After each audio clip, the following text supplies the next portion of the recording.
This mindfulness webinar focuses on incorporating practical strategies into preschool settings or for anyone working with young children. It begins with a 5-minute guided meditation.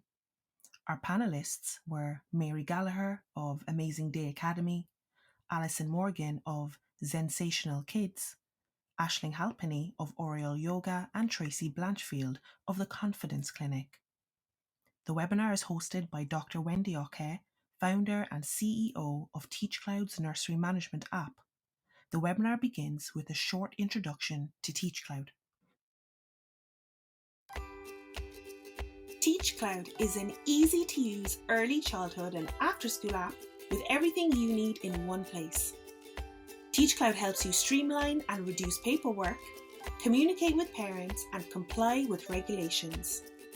Teachers can move through the app quickly with several options such as daily records, learning journals, instant messaging, attendance, risk assessments, and cleaning sheets. Tap the learning journal option to record observations and document emerging interests. Parents can view and sign learning stories too. TeachCloud's learning journal software also provides prompts to learning goals in your chosen curriculum. Send documents, images, videos, and reminders using TeachCloud's instant messaging feature. Individual and group messages with read receipts makes communicating with parents a breeze. Taking attendance is done at the click of a button. Request absence reasons from parents, and generate automatic attendance inspection-ready reports. Daily records such as medication, sleep, meals, and nappy changes can be recorded and signed. Accident forms can be documented and shared with parents using the free parent app.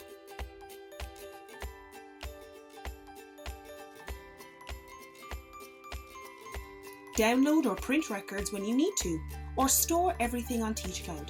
The choice is yours. TeachCloud is easy to set up. Just add your rooms, children, and invite your teachers using the secure admin panel. Upload and share your policies with parents. Then quickly review parental consent and signatures, or announce policy updates.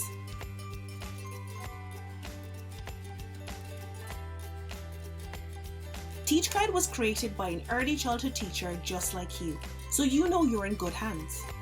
Have any questions? We'd love to help. Contact us at teachcloud.com or email hello@teachcloud.com.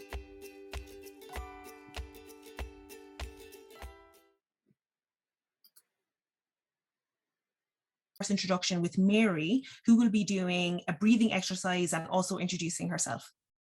Great, thank you, Wendy. Hello, everyone. My name is Mary Gallagher, and I'm a former elementary school classroom teacher.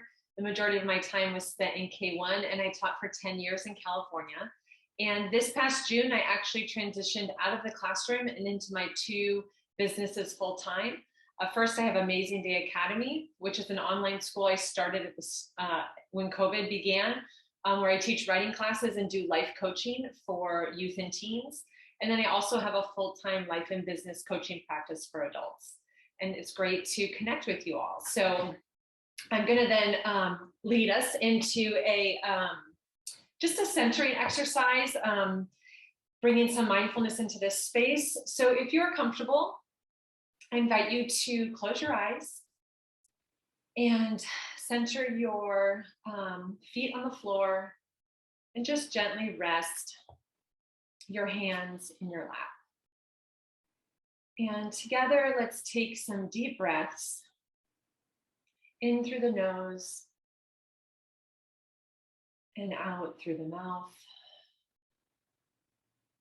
And as you take each breath in, make each exhale a little longer than the inhale before it. And I invite you to just sigh it out. So just do a few on your own.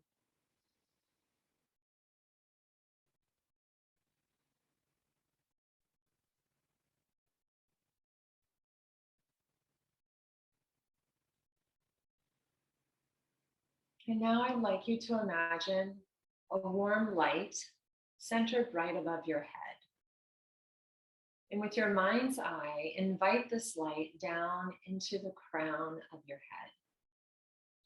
And as this white light moves through your head, it has the most wonderful, relaxing effect. Let it pour over your forehead and ears.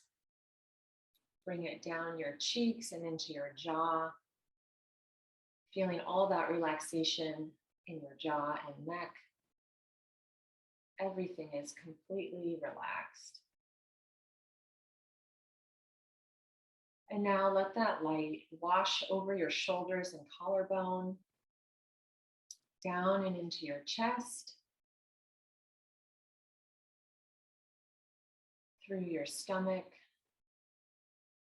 And now just let it rest gently and calmly in your pelvis and sit bones. You are completely relaxed and full of this bright, warming light.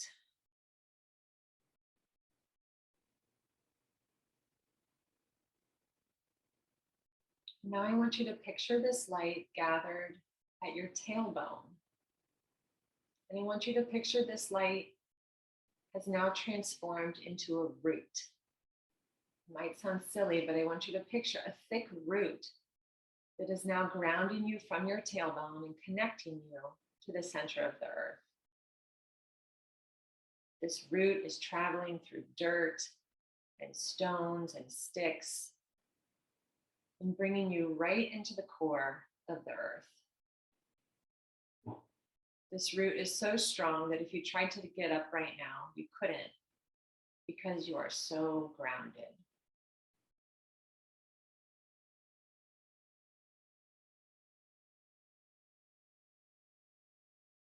And now from this grounded place, I invite you to bring the word release into the center of your mind.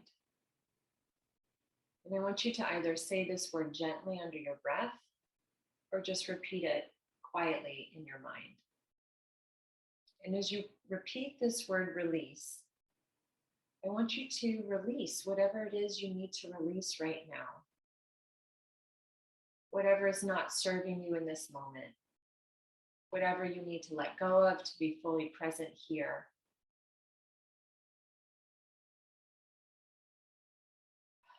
Release.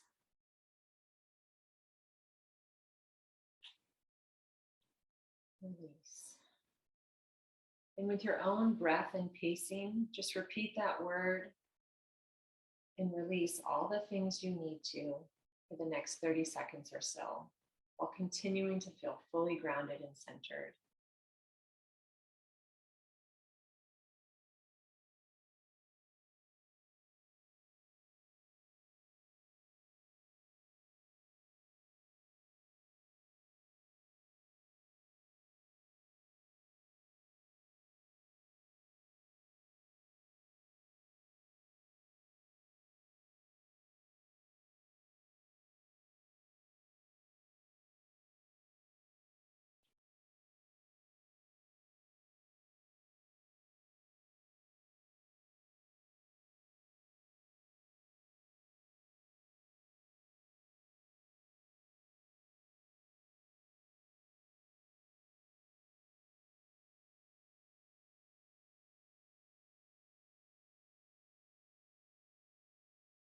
With this release, you've created so much spaciousness.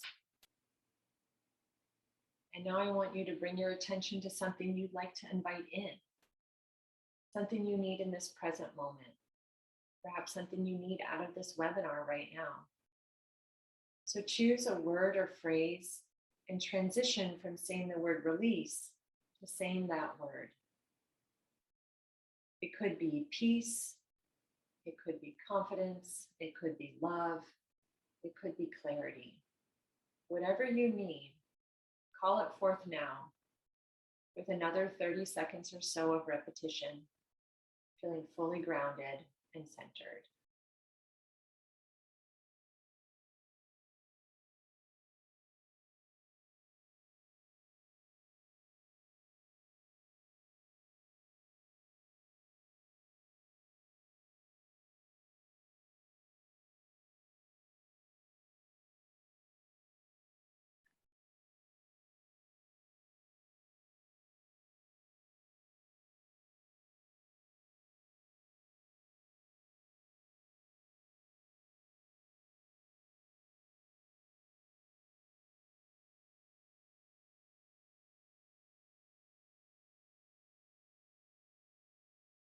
And now I invite you to bring your attention back into this Zoom room, feeling grounded, at peace, and ready to get everything you need out of this workshop and community today. You can open your eyes when you're ready.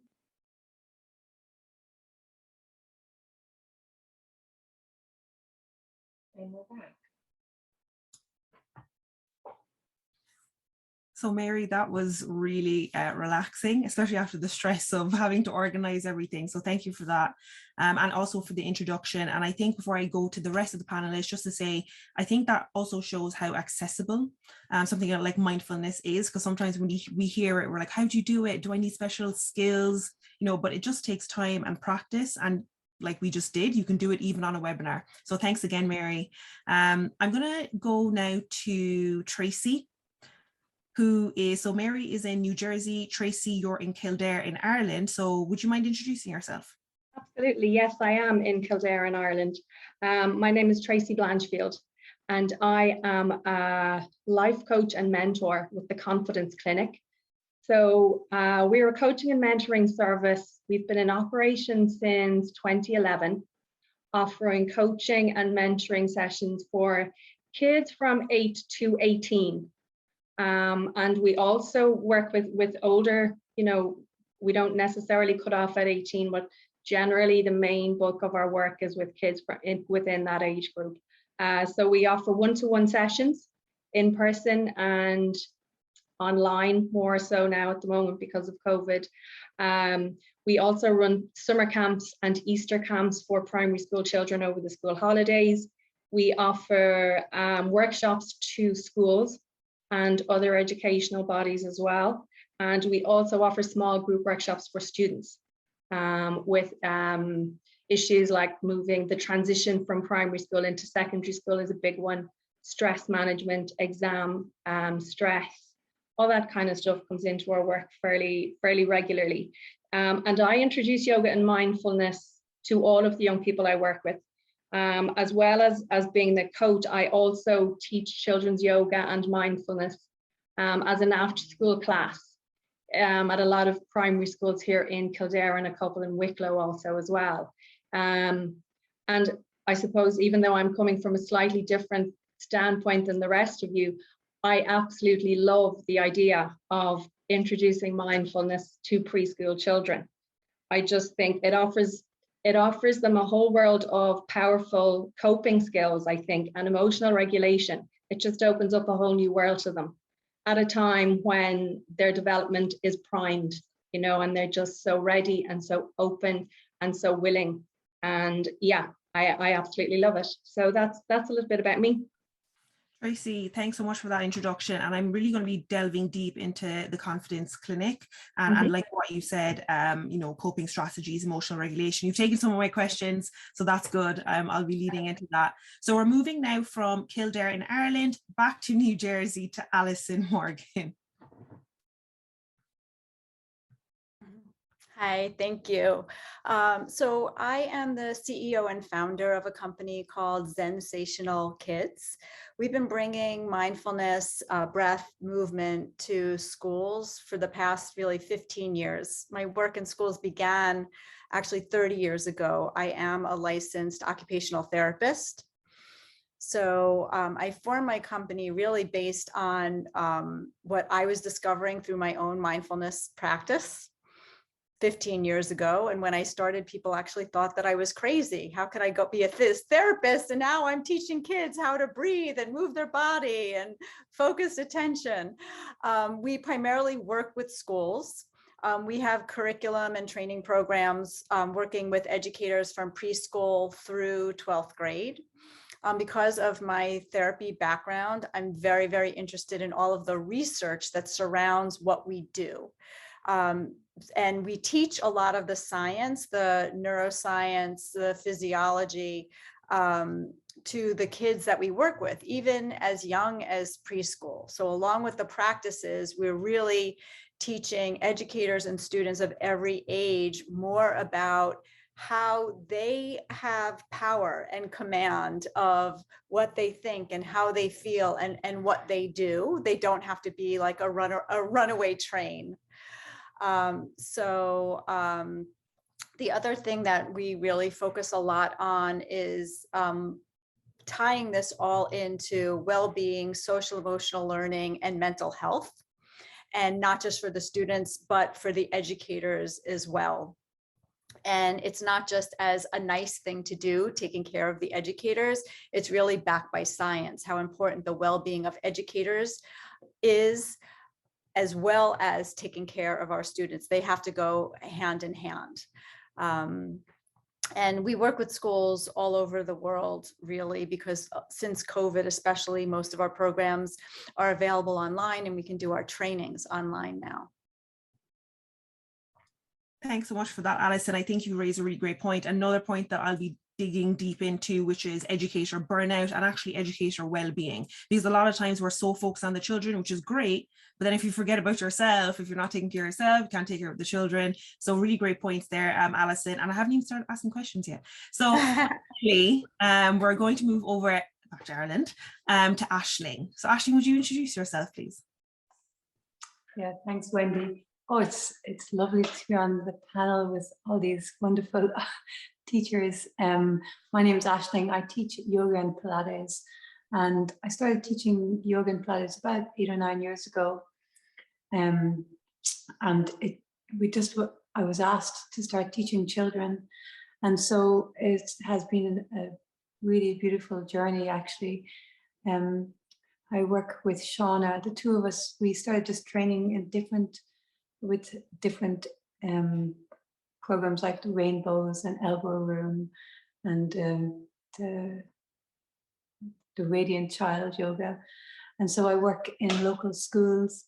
I also do some one-to-one, and then I also teach adults yoga and meditation and Pilates. And it's amazing, Allison, exactly what you were thinking, because after Kira got in touch and she was asking about resources and ideas, and I was just so struck about how so much of it is just supporting the educators to know that they've got this, that it's not something magic, and that the more that we support them and that they know then how to create an atmosphere, and the atmosphere is so important, and those little things you can do, that because children are incredible, they already know. I mean, it's a process for us adults of unlearning, actually, to become more aware, and a lot of it is just letting go of so much of our conditioning. And so children are already there,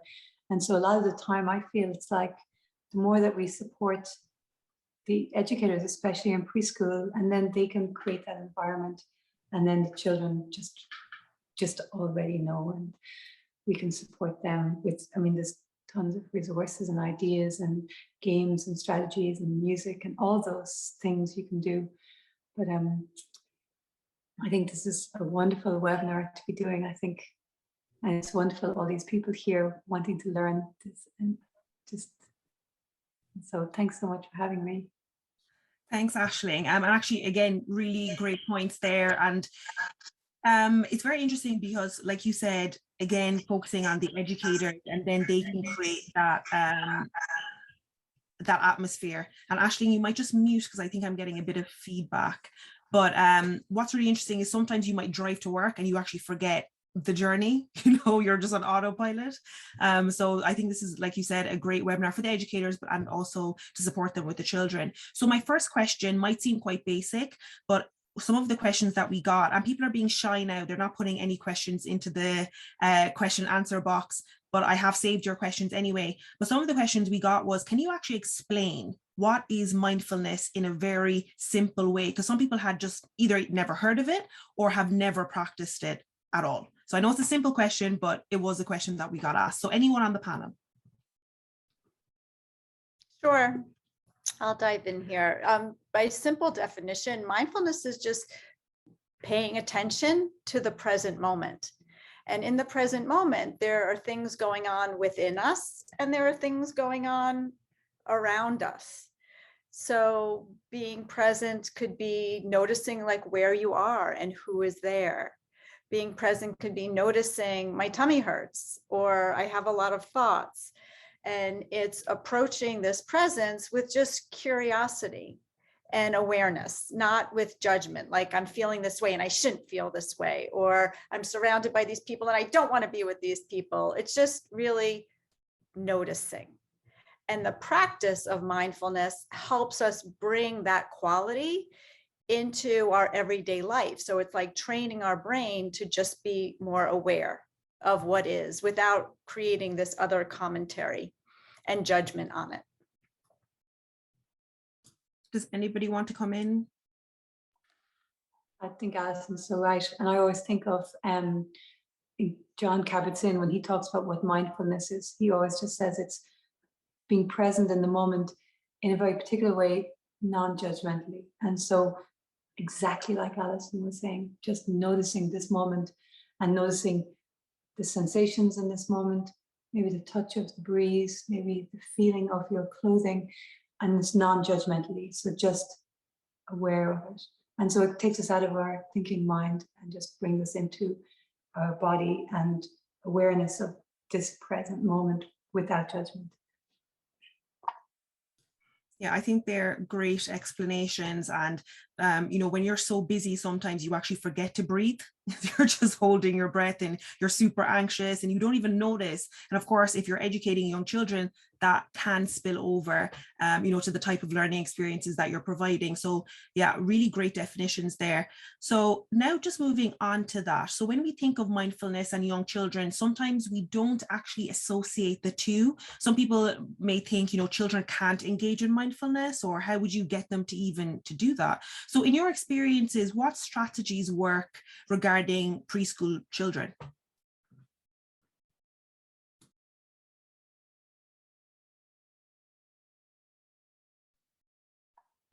I was just going to say, it not maybe specifically for preschool children, but certainly I would work with children from so junior infants upwards. So we're talking maybe 5 and 6.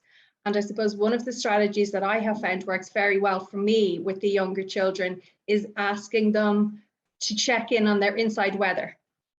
So we will sit on the floor in easy pose on our mats, and I'll ask everyone just to check in, and in a word or 2 words, tell me how their inside weather is.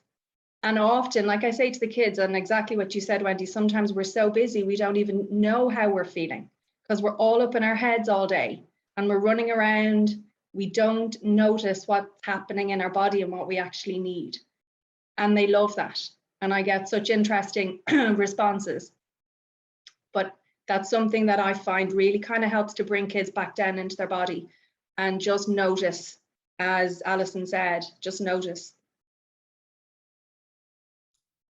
Fantastic point. And actually that would work with preschool children. So anyone else want to comment on that? What type of strategies could you use with even any child, regardless of age? Certainly for me, I find breathing practices really work with them.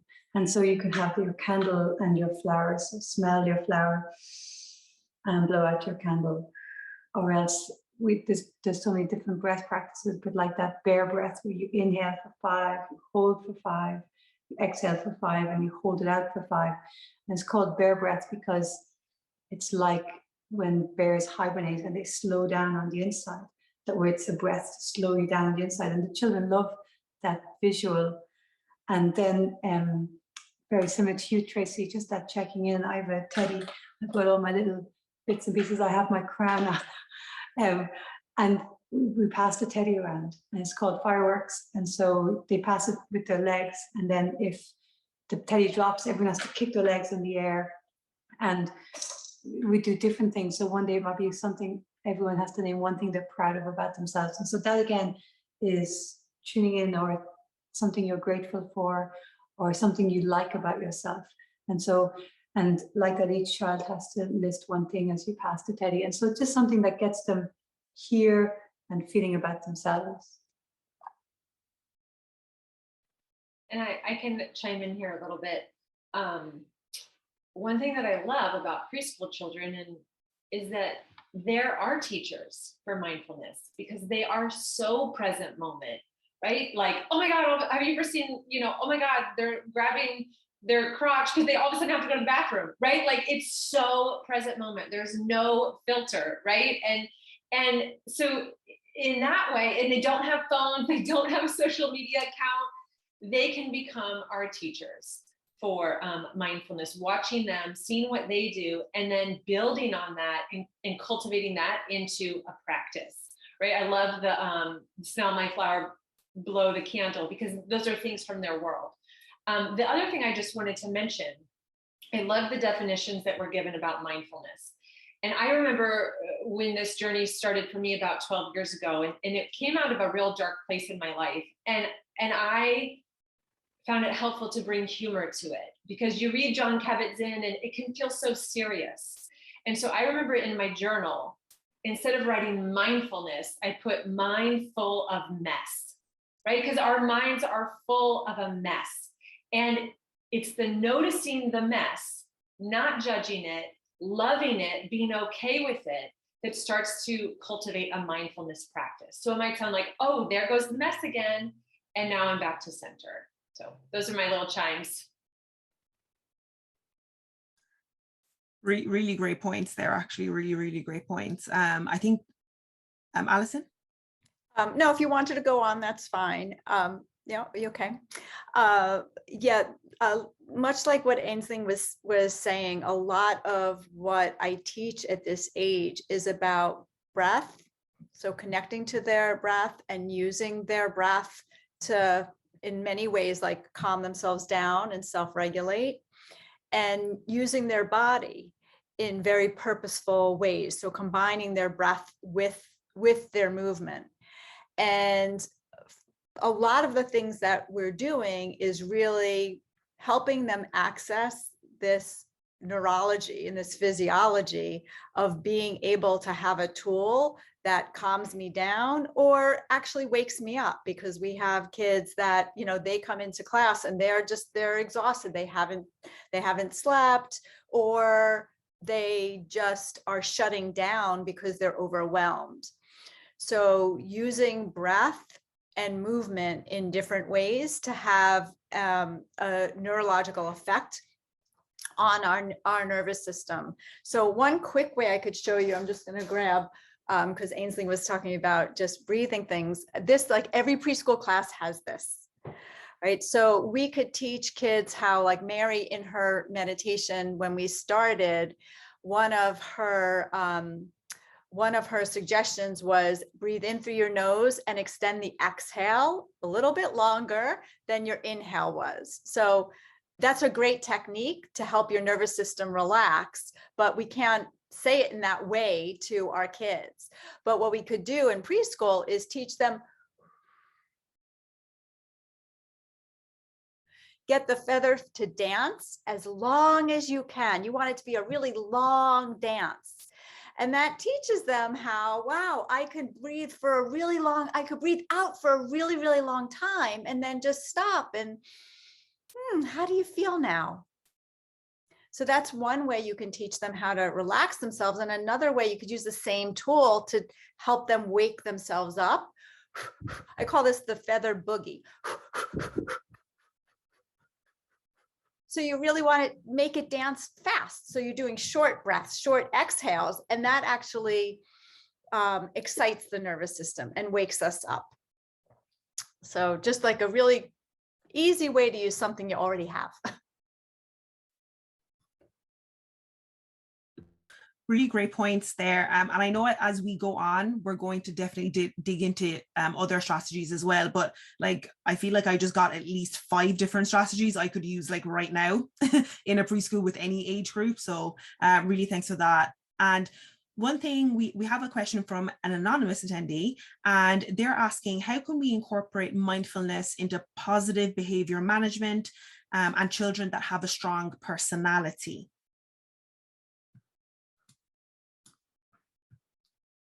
I'm happy to dive in here because I am really passionate about our ideas of how we manage behavior. Because working in schools for so long, I know that a lot of what we're used to doing is along the lines of behavior management, which essentially is using punishment and reward types of systems. So I've seen treasure chests. I've seen gumball bowls. You do something good, you get a gumball in your bowl and you're trying to fill the bowl up. You get checks and stickers and all of these things. And they're meant to be motivating. However, science is really showing that a lot of these things, especially at this age, it does more harm than good because it's inflicting pain upon the internal pain that is most likely causing I'm going to use the word dysregulated or disorganized nervous system. So I like to approach my view of behavior as being an indicator of what's happening inside the child at the time, because anyone that's feeling safe, connected, calm, regulated, they're not misbehaving. So that maladaptive or problematic behavior comes from not the root of, I really want to piss you off. It comes from the root of something does not feel well within me. So the beauty of bringing mindfulness in is it's helping ourselves and our students become more aware on an ongoing basis of just how do I feel, because feelings are very important, right? Emotions actually run the show of how our brain wires, right? Emotions really run the show of how we're behaving and how we're showing up, even same for educators. If you come in and you're pissed off or you're upset about something, you could try and brush it off and hide it. But trust me, it's coming out somehow in how you say something or how you interact with somebody. So the way that I look at how mindfulness helps with behavior management is we're empowering our children to understand more of what they're feeling. And we're giving them tools to help them manage that, not erase how they're feeling, but manage it so that they can, calm themselves, they can hold themselves, they can relax themselves. Allison, I think that's a really great point. And I know we might have some people wanting to come in there, but I also just wanted to say with regards to behavior, we have to remember that all behavior is communication. So regardless of what type of behavior the child is engaging in, they're trying to tell you something. So we have a course on Teach Cloud, it's free, on behavior management, but in that course, we talk about the functions of behavior. So for example, you might think, God, that child is always, doing something that I don't like during a certain activity, right? And you're like, why do they keep doing that? But if you focus on the behavior, you're going to miss that maybe the child is actually trying to escape. They don't like that activity. Or maybe the child is relationship seeking. So they're engaging in something that will get them some sort of relationship seeking or interaction with the educator. So what is the function of the behavior? And like Allison said, you can use all of these mindfulness techniques in your service, but a child who is actually at rest, who is calm, is probably not going to engage in these type of behavior. So you can use those different strategies, but I think also looking at inside, why is the child engaging in this behavior? What is the purpose of the behavior is really where we have to start. And the last thing I'll say on that is that it's really our perception of the behavior. So sometimes people call it challenging behavior and different things like that. I don't use that terminology, but it's actually how you're perceiving it, because the child is behaving in that way to get something or because of a specific reason. So does anybody else want to come in there? I just want to say, I just put in the chat a very good resource, a book for people on the topic. And Wendy, I love what you just said. I like to use this phrase a lot because it's the issue is not the behavior.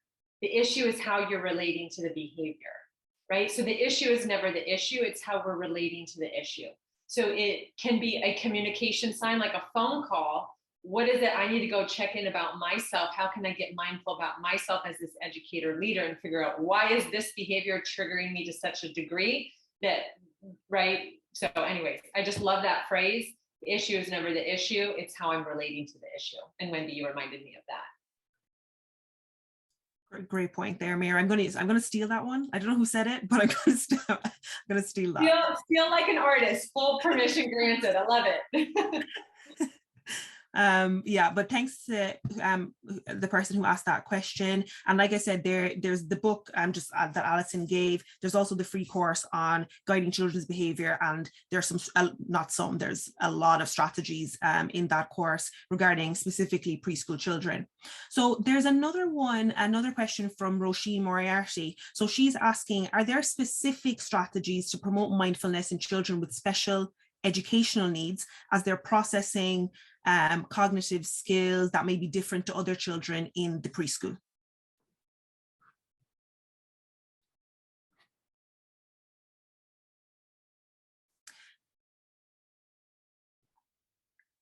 I was just going to come in, and again, it almost sounds like repetition in ways, but in my experience, because I work with kids who have autism as well, and in my experience, a lot of it is around how the educator is. And so, and that's not to put onus on the educators at all. And it's not all to say that you are somehow responsible whatsoever, but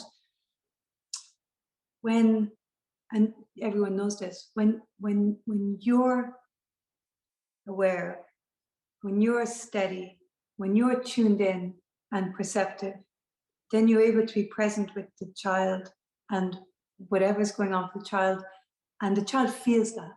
And especially if there's sensory processing or different things, those children are usually more sensitive. And so the more grounded you are, the more they pick up on that. And certainly for me, and often if you're working with children who are nonverbal or with any kind of issue like that, it's about breathing with them and just being with them and trusting your own instinct.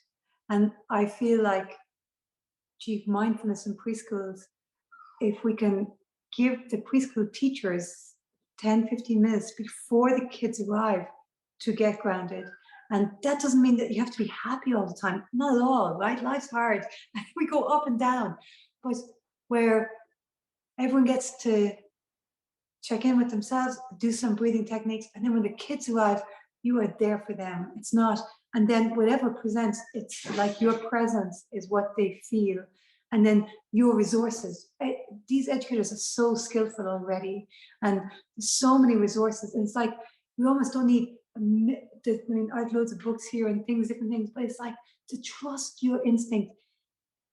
I know I teach a way better class when I take time beforehand and just sit still and breathe and let go of all the junk that's going on in my head and I'm just present. And so it's like these teachers are so resourceful, and it's just like to mind them and support them to be mindful, and then the children, it'll come out in the children. That is my feeling. Yeah, that's really, really great points there. And actually, I just put in a free, I've called it a course, but it's more of like a masterclass. I think it's around an hour long, but it's with a trained mindfulness and yoga expert. So she actually did this video for us, and it's specifically for educators to incorporate mindfulness for you. I just thought of it because we were kind of talking a lot about the educator. So I put the link in the chat, and that it's completely free. And there's a certificate as well, which is also free. So I had a question here relating to educators, but I feel like we've answered it, but I'm just going to ask it because if anyone at all on the panel can just give the #1 tip for educators, that would be great. So during my PhD in early years, I found that educators in preschools, they're literally spending up to 4 hours on paperwork. Okay, so there's a lot of stress within the preschool environment specifically. The burnout rate in preschool is incredibly high, and turnover can be as high as 30% per year, which is more than doctors, okay, or people in the medical field. And we now know that we've been discussing throughout this webinar that if we as educators want to provide proper care, quality care and education for children, we need to take care of ourselves first. So in your experiences, what is the #1 tip that an educator can do to mind themselves before they then go on to mind the children?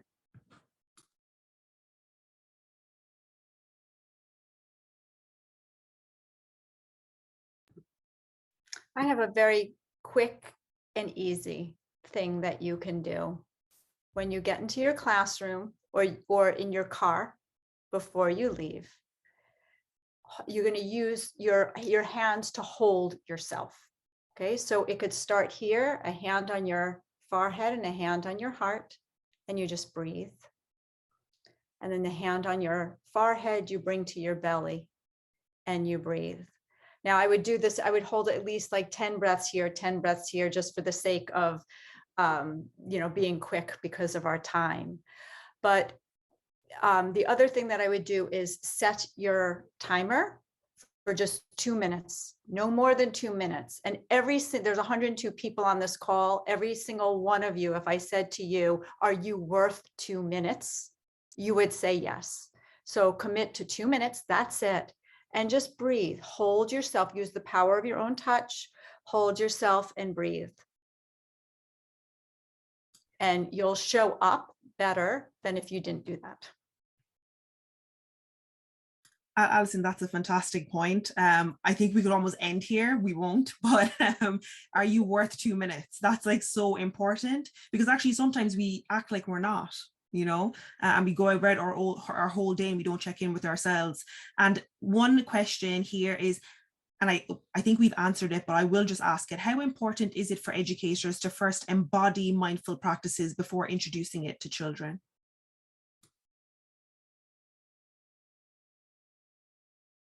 I'm sorry, I have very strong opinions about this because I feel like we're at a point where we need this so desperately in our schools. And a lot of what we do is we train educators that know nothing of how to bring this into their classroom. And really, my philosophy is it's okay to be learning and being on the journey with your students. Nobody is a master of this. So there's nothing wrong with full disclosure. I'm learning it with you. So let's try this together and let's see how we feel. And in that light, there's nothing wrong with your students sometimes leading a practice, right? Even preschoolers could say, everybody put hands on your heart. Let's breathe, or everybody get your feather. Let's do it together. There's nothing wrong with that. So that's my feeling about that. I want to be careful. I'm like you, Allison. I don't want to keep jumping in, but so myself, my own children, they're now 15, 13, and 11, and for many years now, we drive to school and we breathe every single time, without exception, and then we do gratitude. So we each have 3 things we're grateful for. Now, sometimes, if they're grumpy, I'm grateful for my school bag. It's not like it's all butterflies and joy, but it's the repetition. And so when we do the breath and we just do the candle and flower, or we might do the bear breath or 1 minute breath where you inhale, pause, and exhale. And we do it until we get to Delaney's house. So we have a specific distance. It's probably about 8 or 9 breaths. And it's the repetition. And educators have this beautiful thing where they're with the children every day, 5 days a week. And so there's the possibility of every morning starting with 2 minutes of breathing and just see the effect and just notice how the children respond. And then it's always great to reflect with kids. So to ask them, how did you find it? And so I asked my kids, I said, gee, I feel better from that. And they're like, yeah. And I said, well, and children often don't have the words. Like I was listening to school today, I said, well, how did you feel after the breath? And they were like, I was like, is it good? And they're like, yeah, it's good. And then other might come up with calm or something. And so you don't have to have big articulation, but to self-reflect on, that was good. And for us, it's good. Like when we do something, when we notice, Allison, you're the neuropsychologist, right? So the brain rewires when we remind ourselves and we mind the positive things instead of just the constant turning of negative. You go, this works. And then you do it again, and you do it again, and you do it again, you do it every day. And then suddenly a situation arises in this play school and you say, guys, that was awful shocking. Let's do some breath, and then they know what to do. And then it suddenly becomes this resource they have. There's your mindfulness. And so it's not like something magic external.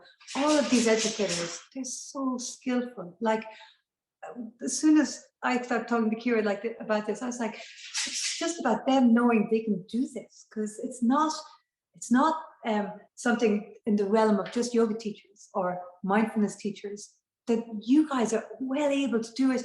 You just have to trust yourself and trust that you know, and trust that you'll also benefit. And those 2 minutes, first thing they come in, or maybe after snack time, a particular time, I think the repetition is so great. I think a daily something is so powerful, because you start noticing, because we all fluctuate. And so on a bad day, you really notice the effects. And on a great day, you notice the effects. And it's just the regularity of it. And it creates this resource that then they have for themselves, you know. And just from my own experience, my son was in the spelling bee years ago, and he did very well. And I asked him, you know, well, what did you do? And he said, oh, Mom, I didn't tell him. He said, Mom, I would stop, they'd say the word, and then I'd start breathing. And I'd ask them to repeat it so I had more time. And then my mind got calm. And then I asked them to give me the definition, because that gave me more time. And then I spelt it. And I was like, oh my God. So they know. I'm so impressed with this generation. If you say mindfulness, meditate, when I met my husband, he didn't know what the difference was between meditation and yoga. Like, we used to know. This generation is so skillful. They know so much. And the teachers, you guys know as well. And it's like, just do a little bit and see the effect and feel it, you know, and just be confident that you can do it. You know, it's not, you don't have to bring us in to do it. We can come in and help you and do a few classes, and then you guys do it, because it's your daily stuff that I think is so powerful. Anyway, I spoke long enough. I was just going to say, kind of likewise for parents, you know, I think it's just, don't be scared of it. Don't be afraid of it. Just do a little, you know, and more often than not, the kids will lead you, because as you said, Aisling, the kids know this stuff. If they've been doing it, if they've been repeating it over and over, they know it. They know the sun salutes, they know the finger breathing, you know. I've had parents say to me that they've been in the car, you know, the little one is in the back and the mum's driving home getting stressed, and the kid goes, Mom, you just need to do some finger breathing, you know, which is fantastic. And I think it's so important. It is totally, Aisling, it's just the little things. That's all it is. It's repetition. And it means that the child has it available when they need it. I work with older kids and teens, and sometimes we'll talk about, all the time we'll talk about breath work, but oftentimes I will ask them to do some breathing with me to show me how they're doing it. And it's very apparent very quickly that they're not actually practicing the breathing techniques. When they get anxious, then they suddenly expect to be able to do this stuff at the drop of a hat. And I kind of keep saying to them, this takes a little bit of time and a little bit of practice. You need to do the stuff when you're calm, so that you know how to do it when you're anxious. You know, there's no point in reaching for it only in emergencies. This stuff has to be normal and natural and normalized. And I think when we get there, that's when we know we're winning. Mary? Great. Yeah. So my one takeaway for educators in terms of mindfulness, self-care, and I think it also addresses the retention issue, the burnout issue, and the longevity issue in this profession, has to do with a metaphor and a distinction. And I love teaching using distinctions, because instead of having to leave today and remember a list of 10 things you're going to do, I'm going to give you one distinction. It's either this or that. You're either doing it this way or that way. And if you sit with this distinction, apply it to your life, even 5% more over the course of the next 30 days, I believe you'll have transformational results. So take a look at my prop here. It's a very familiar, okay, a teacup and a saucer. So I'm going to ask you a question. And this is a question I often ask my clients at the start of us working together. And these are when people are struggling with time management, overwhelm, burnout. And I say, are you giving from your cup or are you giving from your saucer? Okay, so let me explain what that means. Most of us are giving from our cup. So first we do things that fill our cup. We sleep, we fuel our bodies, we maybe do some organization and planning, and we exercise. So we are filling our cup somewhat, and then we give to other people. So I'm pouring over here to Allison, right? I'm pouring over here to Tracey, and I'm giving from my cup. The problem is, very quickly, my cup becomes empty. And it becomes this race of constantly filling my cup so I can give. And you're in this profession because you're givers and you're nurturers, and you tend to overgive. Like, that was me too, especially at the beginning of my career. It was just give, give, give, until I couldn't give what I didn't have. I couldn't be patient because I didn't have patience in me, because I was so haggard and kind of hurry scurry and just spread so thin. So the distinction is, are you giving from your cup, which leads to a feeling of deprivation, not enough time, not enough resources, not enough. Or are you giving from your saucer? So this is how this one works. So now if I had a bottle here, I'd be pouring into my cup, and I'd pour so much into my own cup that it would create an overflow. Okay, so now I have a little gentle waterfall that is landing in my saucer. So now I get to keep my cup. And now I'm giving to Allison from my saucer. Now I'm giving to Wendy from my saucer. And I stay fulfilled. So my question is, are you giving from your cup or giving from your saucer? For the first 3 decades of my life, I was giving from my cup. And I've made that shift now. And that's what I work on my clients with. And I know that you might, because I know how it feels, because I've been in your shoes where you're like, oh, that's nice, Mary. That's not realistic. That's impossible, right? But it's not. And it starts with just this awareness. Sit with this metaphor. If you have a favorite teacup, bring it out of the cabinet, put it on your desk, put it in your bathroom, put it wherever you're going to see it, to sit with this distinction and ask yourself, if I gave from my saucer 5% more today, what would that look like? 5% more or 2% more. But the smallest shift done consistently over time can have really transformational results. One of my clients is a middle school teacher. She came to me absolutely burnt out, upset with the pattern she had created in her life, just a chip on her shoulder about what the school was asking her to do. And this was our work. It was, Diane, what are you giving from? Are you giving from your cup, or are you giving from your saucer? And when she started giving from her saucer, she noticed she's enjoying her job more. She has more patience and love for the kids. Her relationship with her new husband was better. The relationship with the stepchildren was better. Everything was better. And the first time I said this to her, she said, that's selfish, Mary. Giving from your saucer is not selfish. It's sustainable. So then I have one little bonus, because I was you, and I'm like, this cannot happen. So I created a 7 days of journaling to create the overflow to give from your saucer. I created it just for the people in this workshop. So if you want that, just send me an email. I'll send you a PDF, and it will just give you some prompts to start learning this distinction and applying it in your life. Okay, so good luck. And I was going to say cheers, but I don't know if that's appropriate. It depends on what's in there, I guess. Kids absolutely love these. They're the head massagers. And so they're amazing. You really can't concentrate on anything else when you're getting your head massaged. It's so beautiful. And I always wear some kind of headpiece because it's just a bit fun. And then mindfulness jars. So it's just glitter and water. You can see how to make them. And I also, with older kids, I would make eye pillows with socks and rice and lavender. And they're just little things that they take the socks and lavender home, their eye pillow, and they often use it to go to bed. And the mindfulness jar, you shake it up and then you just sit and breathe until all the glitter is settled. Or this beautiful, it's called my gratitude journal. And it's full of amazing practices to do in the classroom with kids, random acts of kindness, all that kind of stuff. And one more little book, Sitting Still Like a Frog, mindfulness exercises for kids.